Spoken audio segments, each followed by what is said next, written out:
নমস্কার বন্ধুরা, আমি মৌমিতা চলে এসেছি আবারও একটা রেসিপি নিয়ে মৌমিতার হেসেল চ্যানেলে। আজকে আমি করে দেখাচ্ছি এঁচোড়ের একটা প্রিপারেশন। এটা হচ্ছে এঁচোড়ের কষা। তা এঁচোড়ের কষা বানানোর জন্য আমি কীভাবে করছি পুরো রেসিপিটা আপনারা দেখতে থাকুন। এই যে এঁচোড় আমি কেটে ধুয়ে পরিষ্কার করে নিয়েছি, এবার এটাকে আমি ভাপিয়ে নেব। আমি ভাপানোর জন্য প্রেশার কুকারে ভাপিয়ে নিচ্ছি, আপনারা চাইলে কড়াইতেও ভাপিয়ে নিতে পারেন, কোনো অসুবিধে নেই। আমি এই যে দিয়ে দিচ্ছি এঁচোড়গুলো, যেগুলো আমি কেটে ধুয়ে পরিষ্কার করে রেখেছি। আর আমি প্রেশার কুকারে ভাপাবো মানে কিন্তু আমি কোনো সিটি দেবো না আর কি, যে সিটি দেওয়ার আগে আমি অফ করে দেবো। আর আমি ভাপানোর সময় কোনো নুন দিচ্ছি না, জাস্ট জল আর অল্প হলুদ দেবো, দিয়ে এই এঁচোড়গুলোকে ভালো ভাপিয়ে নেবো। জাস্ট ভাপিয়ে জলটা ফেলে দেবো আর কি, তাহলেই হয়ে যাবে। যে নুন না, হলুদ আর জল দিয়ে দিলাম। এবার আমি ভাপাতে বসিয়ে দিচ্ছি। আমার এদিকে এঁচোড়টা ভাপানো হয়ে গেছে, দেখতে পাচ্ছেন। এই যে আমি নামিয়ে নিয়েছি। এদিকে লাগছে আমার আলু ডুমো ডুমো করে কাটা। এখানে আছে গোটা গরম মশলা, এখানে তেজপাতা, শুকনো লঙ্কা আর গোটা জিরে, এখানে আছে লঙ্কা বাটা, এখানে আছে টমেটো বাটা, এখানে আছে জিরে ধনে বাটা, এখানে আদা রসুন বাটা, এখানে পেঁয়াজ কুচি, এই লাগছে। আমি রান্নাটা যেহেতু করছি হচ্ছে এঁচোড় কষা, এটা আমি অনেকটা চিকেন কষার মতো একবারে সব মেখে নিয়ে করব। আমি কড়াইয়ের মধ্যেই ভাপানো এঁচোড়গুলো নিয়ে নিলাম, এর মধ্যে দিয়ে দিলাম আলুগুলো ডুমো ডুমো করে কাটা। এরপরে আমি এর মধ্যে দিয়ে দিচ্ছি পেঁয়াজ কুচি, তারপরে দিয়ে দিচ্ছি এর মধ্যে টমেটো বাটা, যেটা আমি দুটো মিডিয়াম সাইজের টমেটো বেটে রেখেছিলাম। এরপরে আমি দিয়ে দিলাম লঙ্কা বাটাটা। এরপরে আমি এর মধ্যে দিয়ে দেবো হচ্ছে আদা রসুন বাটাটা।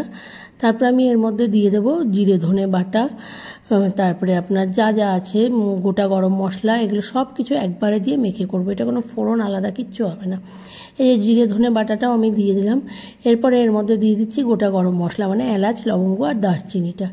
এরপরে দিয়ে দেবো গোটা জিরে, শুকনো লঙ্কা আর তেজপাতাটা, যেটা ফোড়নের জন্য দেওয়া হয়। সব কিছু আমি একবারে দিয়ে মেখে এই কড়াইতেই করবো রান্নাটা, কিন্তু তেল সব একবারে দিয়ে দেবো। এবার দিয়ে দিচ্ছি পরিমাণ মতো নুন আর হলুদটা। আপনারা চাইলে এর মধ্যে কিন্তু কাশ্মীরি রেড চিলি পাউডারও অ্যাড করতে পারেন। আমি লঙ্কা গুঁড়োটা দিচ্ছি না, আমি নুন আর হলুদ দিলাম। দিয়ে এরপরে সর্ষের তেল দেবো, দিয়ে পুরোটাকে ভালো করে মাখতে হবে। আমরা যেরকমভাবে মাংস আর কি মেখে নিয়ে রান্না করি, সেই রকমভাবে আমি ঠিক রান্নাটা করছি। এবারে যে তেলটা দিয়ে দিলাম, সর্ষের তেল দিয়ে এবার এটাকে ভালো করে কিন্তু মেখে নিয়ে, এটা মেখে নিয়ে যদি 40 মিনিট মতো রেখে দেওয়া যায় তাহলে খুব ভালো হয়, কিন্তু আমার হাতে আজকে অত টাইম নেই। আমি 20 মিনিট মতো রাখবো মেখে নিয়ে, রেখে তারপরে এটা গ্যাসে বসিয়ে দেবো। জাস্ট এইভাবেই কড়াই শুদ্ধ নিয়ে আমি বসিয়ে দেবো। প্রথমে 10 মিনিট মতো হবে এটা একদম লো ফ্লেমে রান্না, তারপরে মিডিয়াম ফ্লেমে হবে। এই যে ভালো করে মাখা হয়ে গেলে এটা আমি এবার রেখে দিচ্ছি 20 মিনিটের জন্য, ঢাকা দিয়ে রেখে দেবো। তারপরে 20 মিনিট হয়ে গেছে গিয়ে আমি এবার এটাকে কিন্তু গ্যাসে বসিয়ে দিচ্ছি। এই যে হয়ে গেছে গিয়ে দেখতে পাচ্ছেন একটু জলও কিন্তু মজে গেছে, সব জল বেরিয়েছে। নুন হলুদ দেওয়া আছে যেহেতু ভালোভাবে মজে গেছে। এবার এটাকে আমি গ্যাসে বসিয়ে দিলাম, দিয়ে এটা এখন মিডিয়াম ফ্লেমে হতে থাকবে 10 মিনিট মতো। এটা কিন্তু মিডিয়াম ফ্লেমে থাকবে। তারপরে মাঝে মাঝে একটু শুধু খুলে খুলে নাড়া দিয়ে দিতে হবে। এই যে দেখতে পাচ্ছেন সাইড দিয়ে তেল কিন্তু ছাড়তে শুরু করেছে।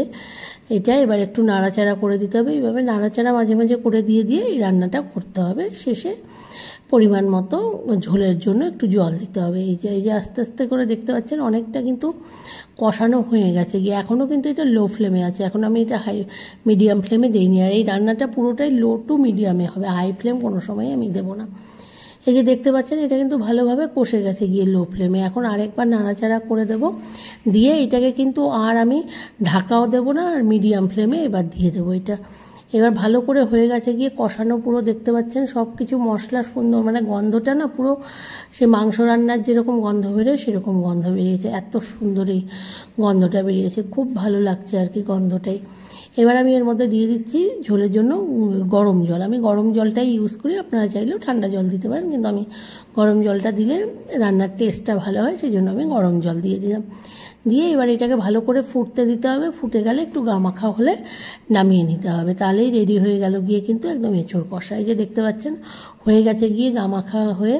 এবার আমি এটাকে সার্ভিং বলে সার্ভ করে দিচ্ছি। তা রেসিপিটা যদি ভালো লাগে একটু লাইক করবেন, প্লিজ প্লিজ কমেন্ট করবেন, আর আমার চ্যানেলটাকে প্লিজ প্লিজ একটু সাবস্ক্রাইব করবেন, আর চ্যানেলে থাকা বেল আইকনটা ক্লিক করে নেবেন, তাহলে সব নোটিফিকেশান চলে যাবে গিয়ে আপনার কাছে। আশা করি আপনাদের রেসিপিটা ভালো লাগলো। একটু কমেন্ট করবেন, লাইক করবেন, শেয়ার করবেন, সাবস্ক্রাইব করে নেবেন। অনেক অনেক ধন্যবাদ। সবাই ভালো থাকবেন।